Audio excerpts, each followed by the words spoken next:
Hello, this is the truly impressive Woodston Manor in Buckinghamshire. In just a moment, 8 artists, a mix of amateur and professional, will attempt to paint one of Woodston's most impressive views. They have just 4 hours to prove themselves to our 3 exacting judges. But only one of them will get through to the semi-finals. So put your feet up and get ready to enjoy some seriously good art. This is Sky Arts Landscape Artist of the Year. In our search to find the next great landscape artist, we've teamed up with the National Trust and they're letting us set up home in some of their most magnificent properties. Thousands applied, but only the best have been invited to paint some of the country's most outstanding scenery. Yeah, it's quite intense. I feel the time pressure, actually. They're competing for a £10,000 commission to paint one of the National Trust's most celebrated views, Flatford in Suffolk, which will become part of its permanent collection. I'm kind of feeling a little stressed by it at the moment. Today, another 8 have come to Woodston Manor to impress. You can't afford to make mistakes because once it goes down, it's there forever. Watching their work closely along with the judges will be Margaret Jennings, who was an evacuee at Woodston during the Second World War. She'll give an insight into her time here and, as a thank you for sharing her story, will take home her favourite painting. There's at least 2 alike. But our selected 8 artists aren't the only ones wanting to catch the judge's eye. 50 more from all over the British Isles are here to try their luck as a wildcard. It's like a fairy tale castle or something, and I'm hoping that I can capture a little bit of its fantasy. But with only 4 hours to complete a compelling landscape... This is how I run my life, believe me. Who will judges Kathleen Soriano, Kate Bryan and Taishan Schierenberg? Stop taking the paint off, put the paint on. OK. Send through to the semi-final. Come on, man. Come on.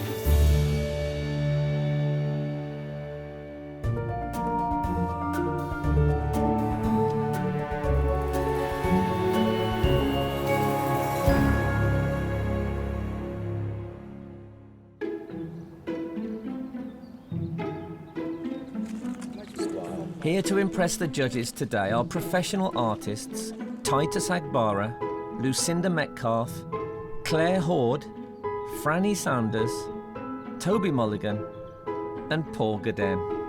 I do a lot of competitions. I think the location's fantastic. This building is absolutely gorgeous. I can't wait to paint it. Also taking part are amateur artists Simon East and Joe Abbott. I slept awfully last night. My little one keeps waking me up in the middle of the night, which doesn't help. But yes, I was too excited and too thinking about all the things I might have forgotten or wanted to bring with me, make sure I'd got. Picked solely for their talent, the artists entered with a digital copy of their landscape. But today, the originals are on display for the judges to examine the finer details.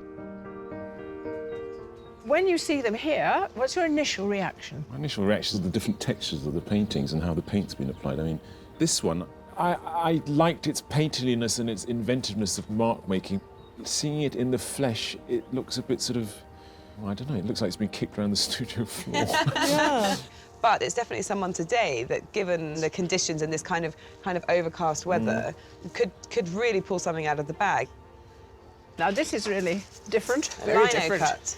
But it is very simple. I think lino cuts have to be simple. Well, I think there's a tradition that means that they're quite sort of graphic and reduced. But what is interesting about it is each decision has to be a conscious one, and the artist has no leeway. So I kind of like the strictness of the medium, and I'm looking forward to it.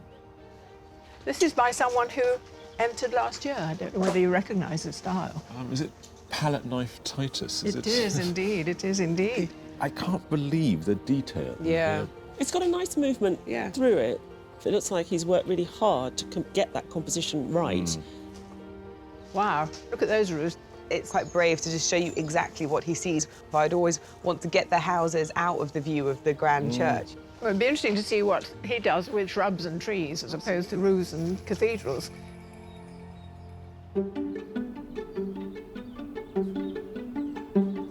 Today we're asking all our artists to face the same direction and complete a landscape of Woodston's parterre. Inspired by extravagant Victorian gardening techniques, it features carpet bedding, fountains and sculptures. Not a bad little back garden. A little bit flat at the moment, but I'm hoping as the day goes on, we're going to get more light and contrast happening. To be quite honest, I'm not that comfortable with the view. I would have preferred to have done the house, but you can't have everything, can you? Paul Gaden is a retired charter designer and today the only artist using watercolour. In his landscape of Canterbury, he wanted to capture the contrast between two-storey houses and that of the 72-metre high cathedral. If you're working with watercolour, you can't afford to make mistakes because once it goes down, it's there forever. If you're using acrylic or oil, you can paint over it. This is permanent. So I've got to plan it first. I've got to know exactly where everything's going, so it's got to be drawn, it's got to be thought out and quite well planned.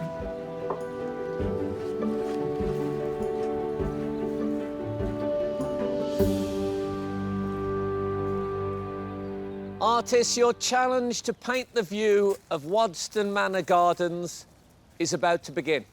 You have 4 hours to complete your work, so good luck, and your time starts now.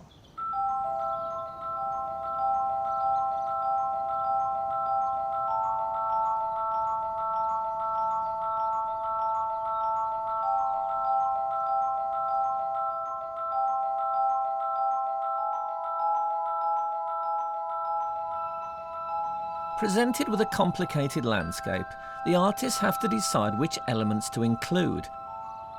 But one canvas is already coated in paint. My board is covered bright red, and I really like the way that it peeks through, so you won't see a huge amount of it in the final piece, but it has a kind of quite an intensity to it and makes the other colours sing. As well as painting professionally, Lucinda Metcalfe also teaches art part-time. Her submission is of a hotel poolside in Cyprus. Based on photographs she took during her stay, she completed the painting in her home studio. I have to know whether every painting you do starts with this amazing colour. Most of them, yeah. It adds a slight melancholy edge to it. And so, are you going to find a melancholy in this landscape? I really like the statue sort of gazing out into the distance, longing for something. This fluorescent red is very, very bright. 5 artists are using snapshots to help compose their paintings. But one has created her own device. Got my viewfinder, so I'm trying to find what makes an interesting composition and then just trying to put them into my frame. 37-year-old Claire Horde is a professional oil painter and part-time copywriter. The landscape she entered with captures Calcutta, a hilltop artist colony in Italy, which she completed in just 3 hours.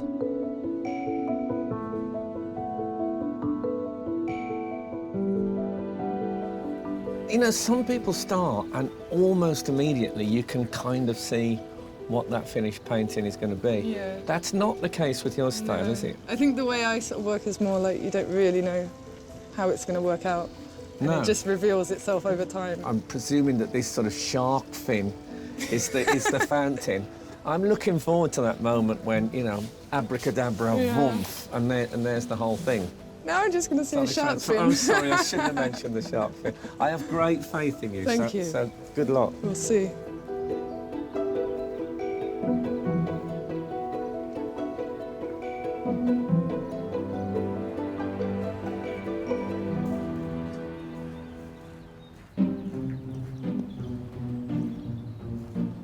I think I'm the only printmaker. I actually brought a dice with which I sometimes make artistic decisions. So, you know, I might say 1 to 3 this direction, 4 to 6 that direction.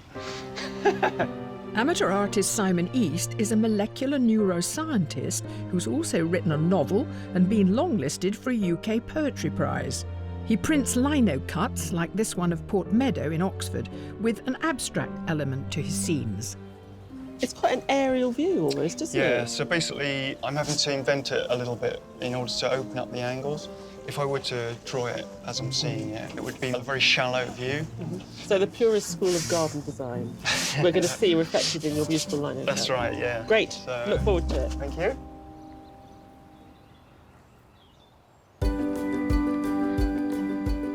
Our 8 heat artists are not the only ones who've journeyed to Woodston today.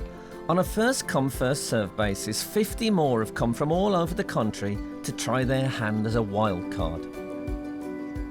I was cycling from London, me and my bike and my pop-up studio.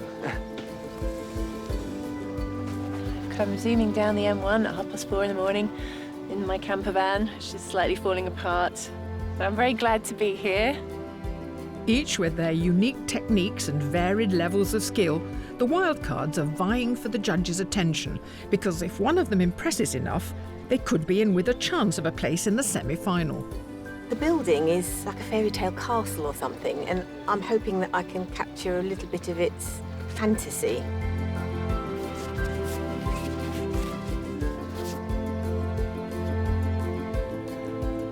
Just walking through here and seeing them already, I've got this just lovely warm feeling. It feels very exciting. I don't know, it feels like you're on the edge of a sort of huge music festival just about to kick off as well.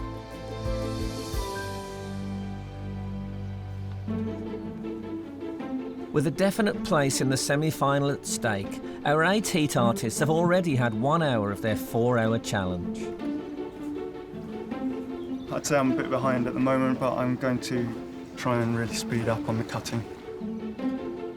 The time pressure's a little bit unnerving, but it's motivating. It could be amazing or it could be terrible. I'm kind of feeling a little stressed by it at the moment.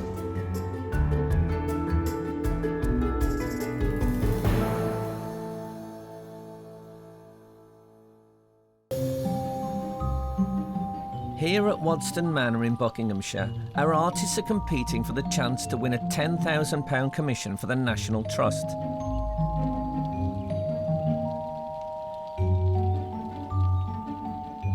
With 3 hours to go, one artist has a novel way of saving time.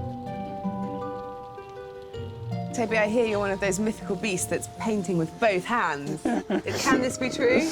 Yeah, well, I'm doing it now, yes. I think it can be true, yes. Ty, can you paint with both hands? I'm sure you You failure. You're such an underachiever. Toby Mulligan is a self-taught professional artist who was shortlisted for the 2012 BP Portrait Award. He regularly paints the view from his studio in Hampshire using his distinctive technique. Are you looking at the sky and thinking, I feel pink in there? Yeah, it's a bit of a dull there, it's a bit flat. So I'm looking to sort of see what I can pick up on and exaggerate. Yeah. It's just lovely colours singing here. That's beginning to.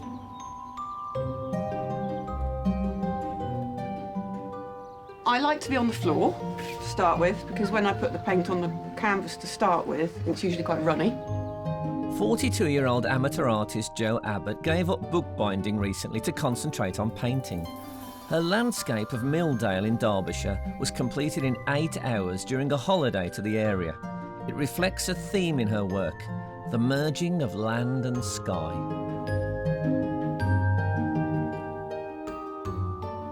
Is it right that you're relatively new to painting? Instead of doing an art degree, I did an English degree and then went into publishing.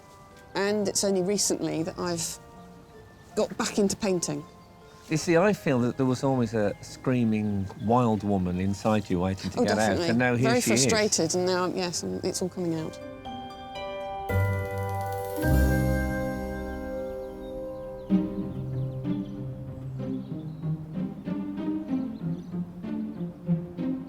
Most of the time I paint indoors and I take my time. But for now, okay, just do it. Got to be fast, meet up, finish up. When he's not painting, professional artist Titus Agbara works part-time as a security guard. His oil landscape is of a seaport close to where he grew up in Nigeria. In last year's Portrait Artist of the Year, he impressed the judges with his use of the palette knife, but failed to be shortlisted. I was worried this grey day wouldn't really give the artists much, but you've done this beautiful layering of colours. It's the atmosphere coming through. This is just stunning. I know you usually work with palette knife, and you usually put colours next to each other, but this idea of using colours underneath each other, are you working on this today? Yeah, I do usually do it as I place the colours. I'm just trying to create depth, first of all. Yeah, so Yeah, taking you're it from feeling now. your way through it, which is Yeah. great.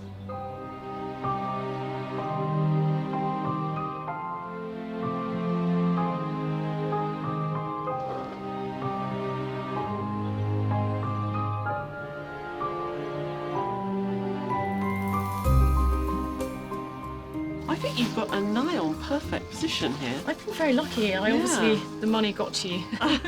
What are you working on here? Aluminium. It's very smooth, so it forces you to be more painterly with your application of paint. So it's a bit of maybe a bold move to be doing it today. Professional artist Franny Saunders specialises in painting African landscapes and wildlife and was once commissioned to commemorate a military tour in Afghanistan. Her nighttime landscape is of an area of northern Kenya under threat that she wanted to capture before it disappeared. You've painted in exotic places, haven't you? Yes, I don't normally have organised sort of water features in war zones or savannas. But how do you paint under war conditions? Ish. I've only been out to a war zone once. Most of us haven't, nor do we want to, so that does take courage. Yes. I sort of get more scared of going to places like IKEA than I do to war zones, because everyone else around... Its own kind of war zone. It is. There may be a possible place in the semi-final for grabs, but for some of the wildcards, it's more of a day out. I'm really enjoying painting with this crowd of people. It's like a hillside. It's almost like the tennis, you know, the Henman Hill. With a myriad of compositions, a few artists have caught the eye of the judges. I went to art college in the 80s and mark making was Yes, kind of I cool. know that But it's mark making. very interesting mark making. Thank It's you. looking good.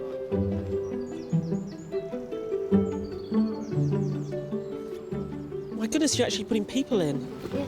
Yes, I am. And a couple of painters. That's great. I think you're the only one doing that, actually Really? putting them into the landscape. Yeah, it's fantastic.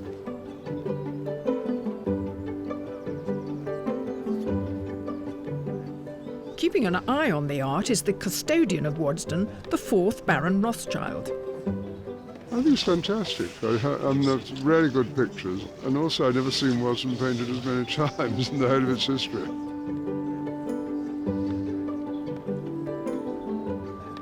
Don't you think it's so brave and honest of them? I mean, they've come along and they're just exposing themselves. But It's nice. amazing. But it's really supportive. You know, the public coming in and they're encouraging and they're talking to I everybody. think they're learning a lot as well. I want you to get your easel out. Come on, Ty. No, I need to paint 6 foot large. I wouldn't be allowed to.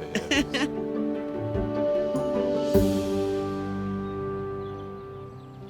Woodston Manor was built by Baron Ferdinand de Rothschild with the idea of it being a palace of pleasure. But when the bombs of World War II started raining down on London, the popping of their champagne corks turned to the laughter of children. During the Second World War, the government were looking to evacuate children from the urban centres. James and Dorothy Rothschild were very aware that they wanted to do their part, and they offered Wadston as a home to very small children, which must have been very different to the normal, slightly quieter, more peaceful life that there would have been at Wadston. It was a big change for all at Woodston Manor, but bigger still for the evacuees, many of whom came from East London, so had never seen such a building. As you go along the drive, you just saw this panoramic building at the bottom, absolutely gorgeous. Some of the other children congregated together. I can't remember anyone's name, except the one girl called Jenny. But I hadn't got anybody, and I don't think she had it either, so she always tended to come towards me. And it wasn't just the evacuees who moved to the manor. We would go in, get them dressed, and then they would go down to breakfast. And then you would take them into the nursery where you had tables and chairs and did, as you're trained to do, learning through play. Then you would go out for a walk, and it was a lovely place to sit and have picnics. And then you all went on the beds, and you said, you know, lie down, because they would dance on their beds if they got a chance. I remember they took a photo of me. My hand was snatched, and me and Jenny both had to go down the steps, and we all sort of cascaded down elegantly. But I believe that I'm in the middle because of the white dress. That's what I remembered the most. And after that, you know, I suppose we went and had dinner.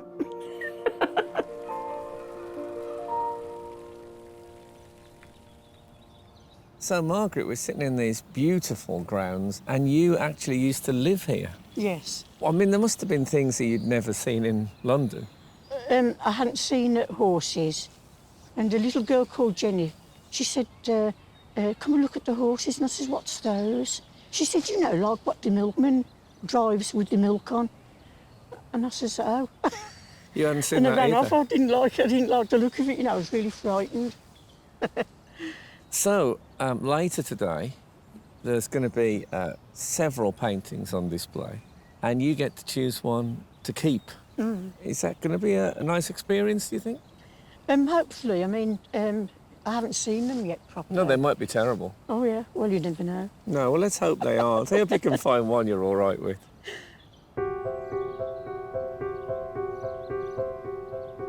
The artists have been working for almost 2 hours, and many of the landscapes are well established.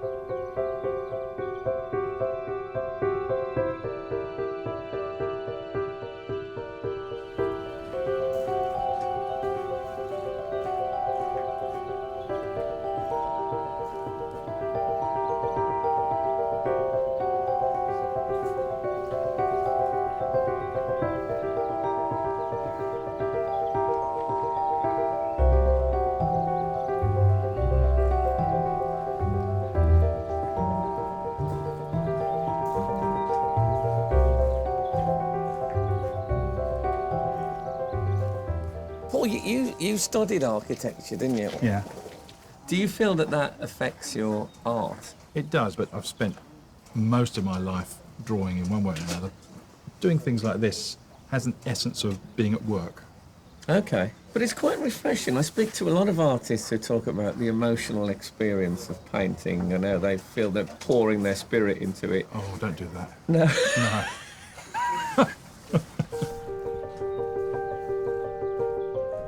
Simon's reduction method uses progressive cutting, inking and printing from one single piece of lino. It is then reduced further for each layer to produce a multicoloured print. I've never printed more than 1 or 2 colours in a day before. I'm going to try and do 3. It's a bit of a gamble. I mean, if I don't get the final colour on, it won't look as good as I'd hope.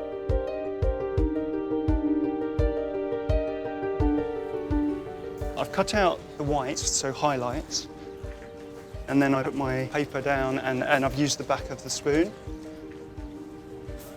You've got to make sure that each layer lines up really well, otherwise you're going to end up with a mess. With his base colour done, Simon now has to repeat the process twice more, cutting into the lino and inking up in order to get the 3 layers he's aiming for.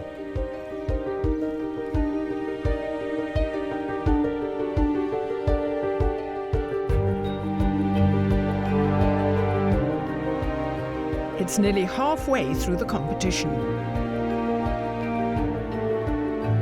Stop taking the paint off, put the paint on. OK. 2 hours. Yeah, I could make it. I could finish it up, yeah.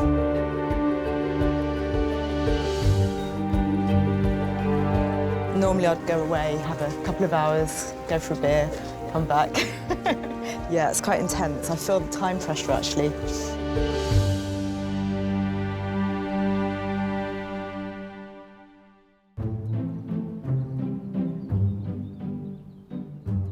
At Woodston Manor in Buckinghamshire, our 8 artists have completed 2 hours of their challenge, which has given our judges plenty of time to think.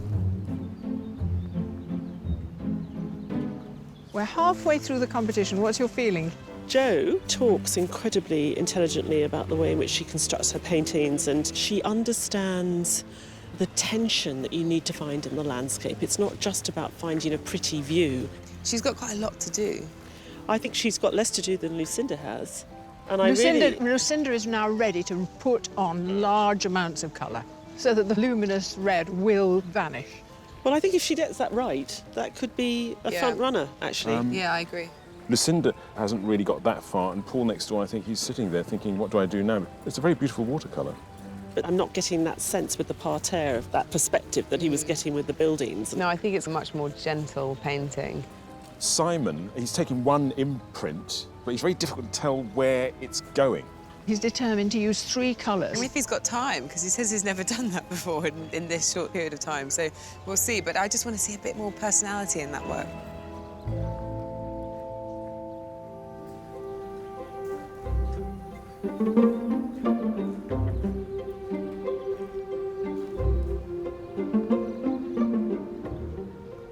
I can now start putting on the colour, making it look a bit more unified, and yeah, this is the fun bit.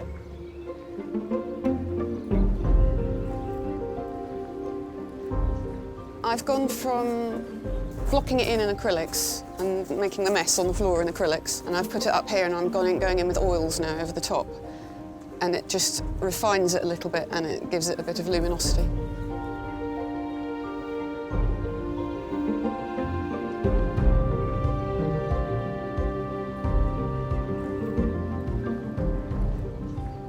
I'm just doing the finishing bits now.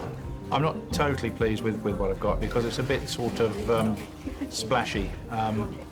Perhaps something a bit crisper would have been better. There's a possibility I can have a go at a second one.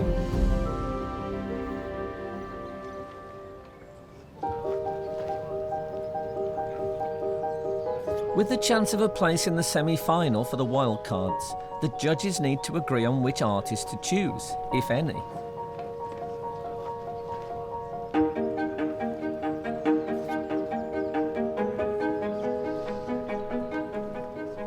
I've seen some quite nice painting Yeah, in there. me too, it's good. But the one that sort of sticks in my mind the most is the lady doing the watercolour on the floor Yeah, under the me umbrella. too. I thought it was incredibly luminous and a very beautiful, imaginative way of painting this building. Yeah. What do you guys think of the artist who's done a very precise architectural drawing and then spent the afternoon painting it in? I really like it. It's a watercolour, and I think if I had to choose between the 2 watercolours, I'd still go for the freer, Yeah. more open, inventive one. There's a young gentleman at the end of the hill who's been incredibly brave with the different colours that he's used, and it's a little bit of poetry that he's created like that one as well. in the work. I would have to say I find it very difficult to put one in over the other. Did you enjoy today? I absolutely loved it. Congratulations, you're the wild card today. Am I? Yes.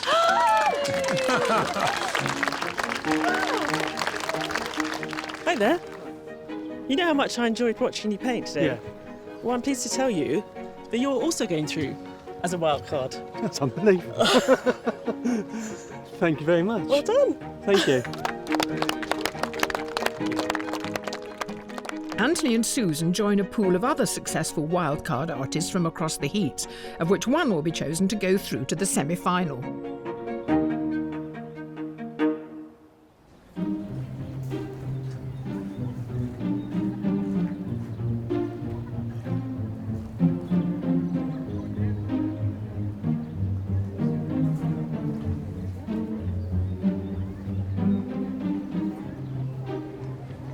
With a wide range of artistic mediums on show, a steady stream of spectators is enjoying a rare chance to observe the creative methods. I'm quite impressed with what Simon's doing. I've never actually seen the process happening before, so it's also very interesting.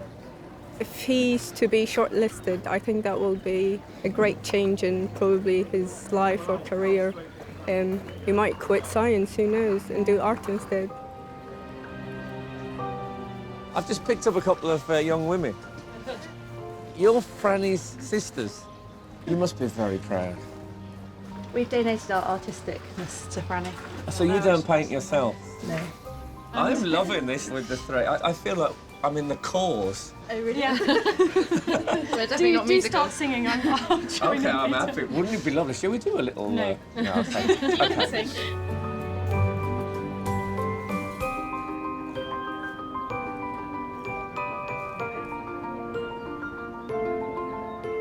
Mike, you're Joe's partner. I am. So, you've been and seen Joe's painting? Yes.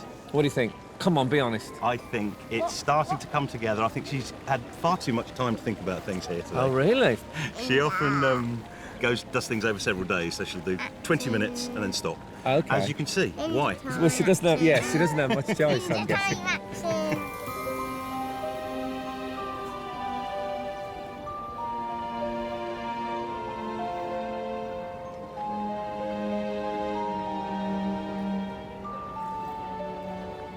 Paul, I see a blank page before me. What's happening? Where's your painting gone?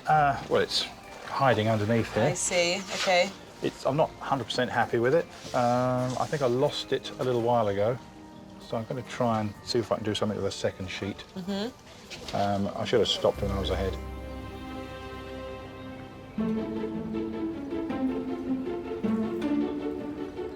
Only 30 minutes remain to complete their versions of Wadston's parterre.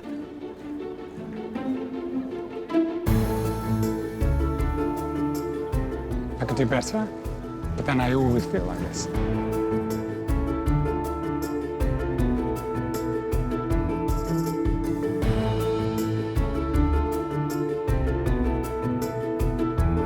I'd really love to see you resolve this. I'm feeling Pushed that as far. time pressure, actually. I'm feeling... OK, yeah. I shall leave.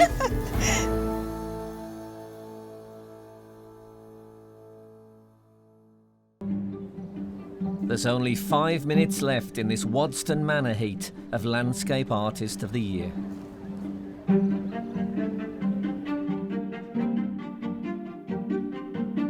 So, Paul, you've done a new painting. Yeah. This is now completed, is it? Yeah, that's it. And how long did that take? 20 minutes. You are the 20-minute there.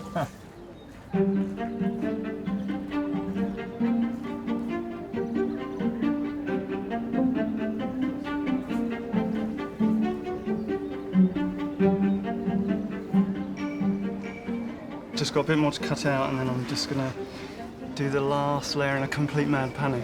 The final layer is the most important. It's the dark layer that really brings it out. I'm a little bit concerned.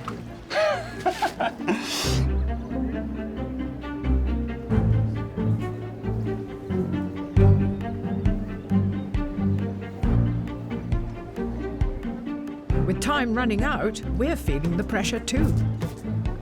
Oh, come on, man. Come on.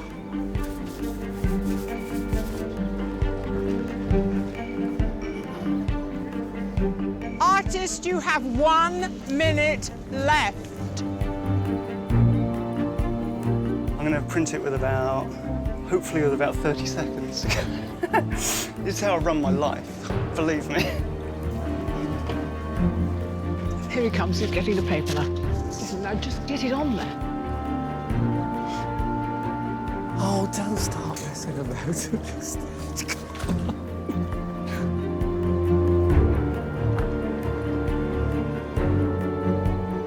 We can't let him finish it. No, he's got to do it in the time now.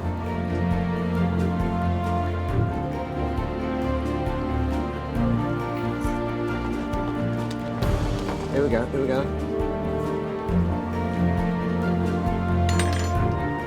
Artists, your time is up. Please put down your equipment. He did it. Look, he did it.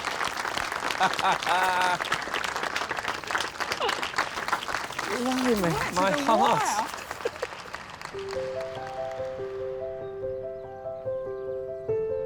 Before the landscapes are judged, Margaret Jennings gets to choose her favourite work to take home. Artist, would you turn your easels round, please? She was an evacuee at Woodston Manor during World War II, and in return for sharing her story, will have her own keepsake of the manor. The statuary was all here when you were here during the war, was it? They weren't like that. They was boxed in. So it was quite austere during the war? Well, I'm not surprised. Yes. I feel as though I'm meeting the Queen. Margaret, this is your great moment now. Yeah. Have you made up your mind? Yes. You know? There's at least 2 I like. It's got to be one. Only one.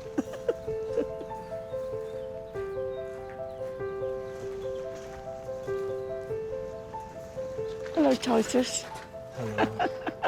I like your painting. It's lovely. Oh, thank you very much, Mother. Thank you very much. That will be yours, and that will hang on your wall, and it will always remind you of this day and your days at Wadston as a child. Yes.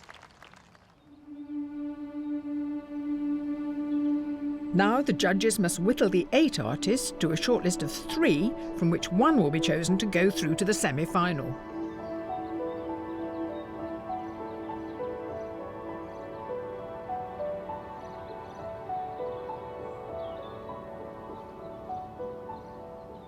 Well, he was such a showman, the last 30 seconds. Peeled off the reveal, It was brilliant to watch. I find the composition interesting, however, I can't get my eye into it. It doesn't really engage me. Hope they'll like it. I think the worst thing they could be saying is, why didn't he go to art school?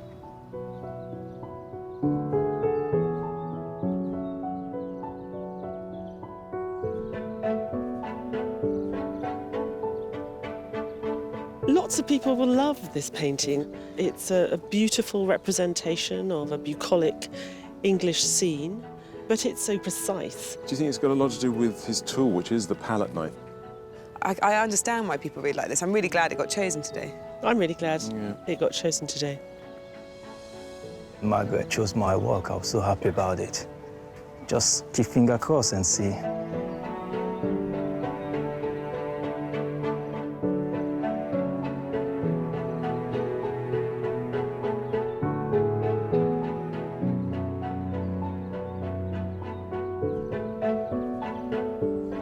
I know it's his second painting, and I think it's quite brave to just keep it this as simple as it is. Yeah. He understands composition so beautifully. I took a bit of a gamble this afternoon, but whether they think it's worthy in terms of an artwork, I'm not sure. I love the fact that you have a first glance, maybe not think very much about it, and then you spend more time with it, and you grow to be in that landscape. And I'm also pleased that she did less of the scraping. In the one that she submitted, it felt a bit sort of artificial, whereas here, they're playing an active role, they're holding the whole thing together, so you don't really notice them as much. I love looking at it. I think it's great. I try to capture the essence of a place. I think the worst thing they could probably say is that they don't recognise that it's a view or that it's the feeling of this place.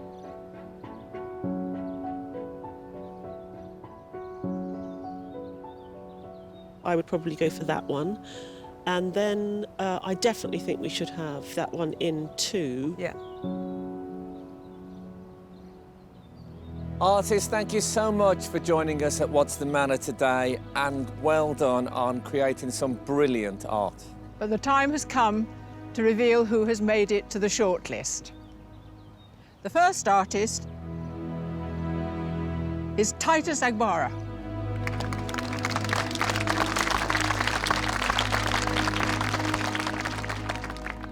The second artist on the shortlist is Joe Abbott.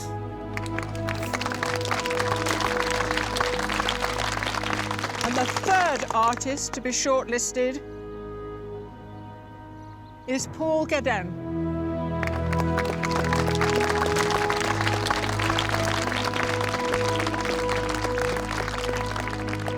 Commiserations to the artists who didn't make the shortlist. It's been so brilliant watching you all work today. Well done, and thank you very, very much.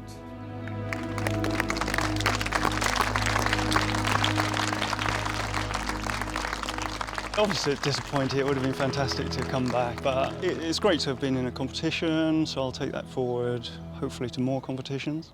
I was happy with what I made, so I'll probably take it away and do a bit more work on it, if I'm honest.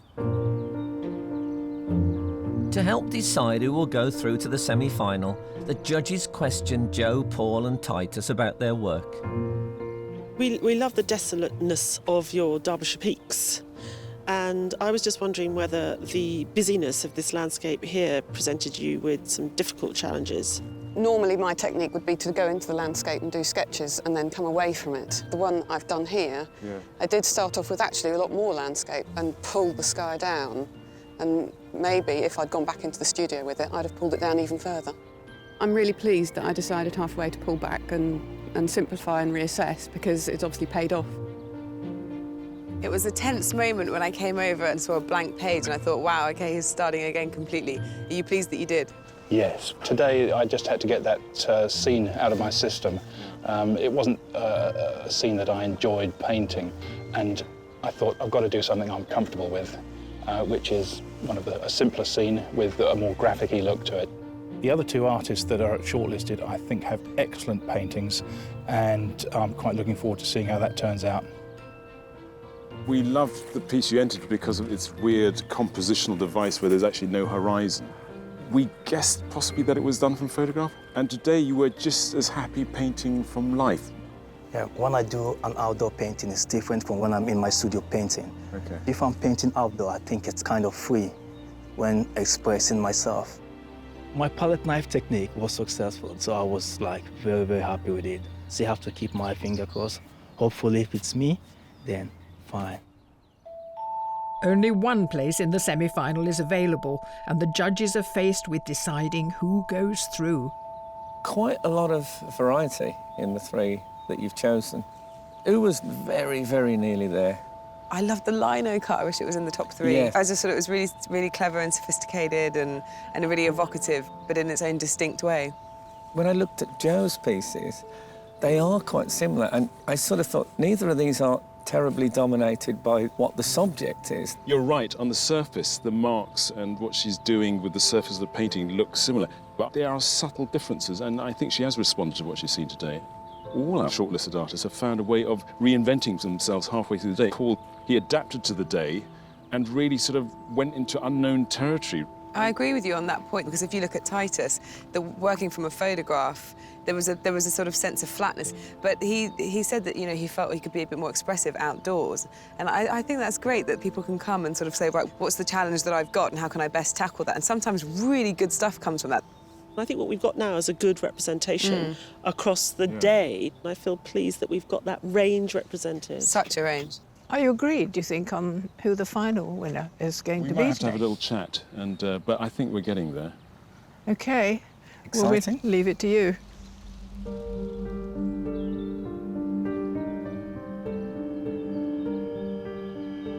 Titus, Paul and Joe, congratulations on making it to the shortlist.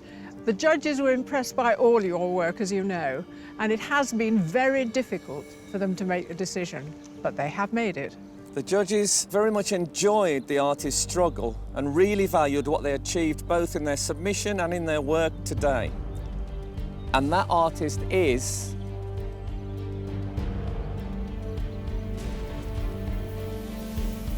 Joe Abbott.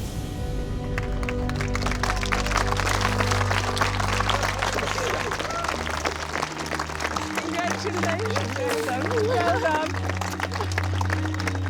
I feel absolutely gobsmacked. Just can't believe it, really.